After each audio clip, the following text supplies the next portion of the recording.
পাকিস্তানি ছিল, সে আজকে ভারতে গিয়ে অবস্থান করেছে। ওই ভারত থেকে তাকে অবিলম্বে বাংলাদেশে ফেরত দিতে হবে এবং বাংলাদেশে এই গণহত্যা চালানোর ছাত্রদের উপরে এবং পাঁচজনে হত্যাযোগ করে যে গণহত্যা চালিয়েছে তার বিচার করতে হবে। এখানে এই গণহত্যার বিচার হবে, ওই গাজার গণহত্যার বিচার হবে, আর সেই গণহত্যার বিচার হলে সারা বিশ্বের তাগতি শক্তির জবাব করবে। মুসলমানরা বন্যার পানিতে বেঁচে আসে নাই, তাদের উপরে নির্যাতন চালালে পাল্টা আঘাত আমাদেরকে খেতে হবে। আমরা এই রাজপথে নেমেছি, এটা আল্লাহ পাক আমাদেরকে যতটুকু উপর শক্তি সামর্থ্য দিয়েছে তার মোকাবেলা করলাম, তার প্রয়োগ করলাম।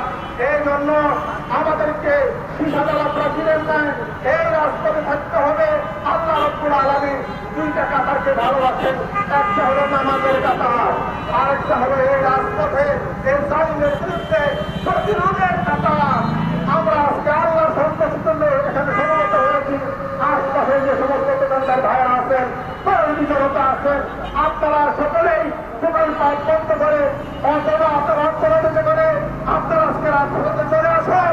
আল্লাহর কসম, আল্লাহ পাকের ফেরেশতারা আজকে শহীদ উঠতেছে। এই রাজপথে এই প্রতিবাদ কিছু আমাদের কাল কিয়ামতের দিন নাকাতে মুসিরা হবে ইনশাআল্লাহ। কাল কিয়ামতের দিন আল্লাহর কাছে বলতে পারবো, আল্লাহ আমাদের চোখে যাওয়ার শক্তি ছিল না, কিন্তু আল্লাহ আমরা বাংলার জমিনে ওই তাদের প্রতিবাদের রাজপথে নেমেছিলাম, আল্লাহ তুমি এটা গ্রহণ করো। আমাদের রাজপথের প্রদর্শনী কিন্তু অনেক বড় শক্তি আছে।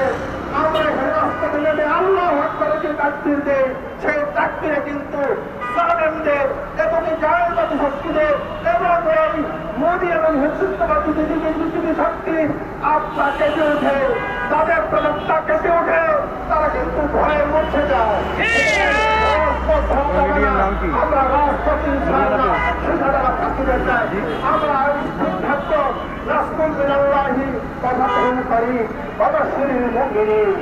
সম্মানিত তৌহিদ জনতা, আমরা কিছু এ পর্যায়ে সংক্ষিপ্ত বক্তব্য রাখবেন আমাদের ঢাকা মহানগরের অন্যতম নেতা এবং পল্লী থানার সম্মানিত সহসভাপতি হযরত মাওলানা মুফতি জাকির কাছে। সংগ্রামী তৌহিদ জনতা,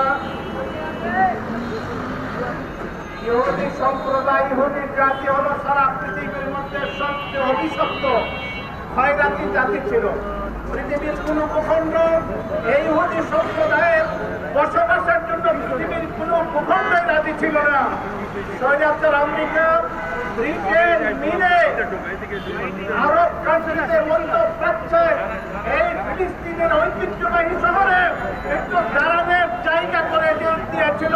যেই জায়গা করে দেওয়ার কারণ ছিল গোটা মধ্যপ্রাচ্যের মুসলমানদেরকে জ্বালিয়ে পড়িয়ে মুসলমানদের অস্তিত্ব বিলীন করার জন্য গোটা মধ্যপ্রাচ্যের বিস্ফোরা হিসাবে ইহুদি সম্প্রদায়কে সেই জায়গার মধ্যে বসিয়েছে।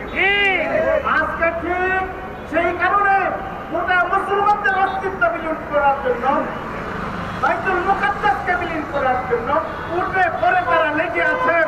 আমি আপনাদের সামনে সংক্ষিপ্তভাবে যে মেসেজ দিতে চাই, এইভাবে মুসলমানদেরকে সারা বিশ্ব থেকে উৎখাত করার জন্য চক্রান্ত আর ষড়যন্ত্রের জাল তারা ভুলে যাবে। আমরা যদি সজাগ না হই, সচেতন যদি না হয়, ইনফিরু খিফাফান ওয়া সিকালান ওয়াজাহিদু ফি সাবিলিল্লাহ, অল্প বিস্তর যাই থাকুক না কেন শত্রুর মোকাবেলায় তাইলে তোমরা ঝাঁপিয়ে পড়ো, তার মধ্যে তোমাদের মুক্তি এবং কল্যাণ রয়েছে। আমি আপনাদের খেদমতে দুইটা প্রস্তাব পেশ করতে চাই। এক নম্বর প্রস্তাব হলো, বিগত ব্রিটিশ সরকার পাসপোর্টের মধ্য থেকে ইসরায়েলের জন্য প্রযোজ্য নহে এই শব্দটা ইসরায়েলের মহব্বত আর ভারতের মহব্বত ভালোবাসায় বিগত সরকার পাসপোর্ট থেকে ইসরায়েলের জন্য প্রযোজ্য শব্দটা কেটে দিয়েছে। পর্যন্ত সংযোগ করা হয় না, কথা ঠিক না? সরকারকে জানাতে চাই, অনতিবিলম্বে আমাদের পাসপোর্টের মধ্যে ইসরায়েলের জন্য প্রযোজ্য নয় শব্দটা অতি তাড়াতাড়ি সংশোধন করুন। তা না হলে ইসরায়েলের মহব্বত ভালোবাসা নিয়ে কেউই বাংলাদেশের মস্তকে থাকতে পারবে না।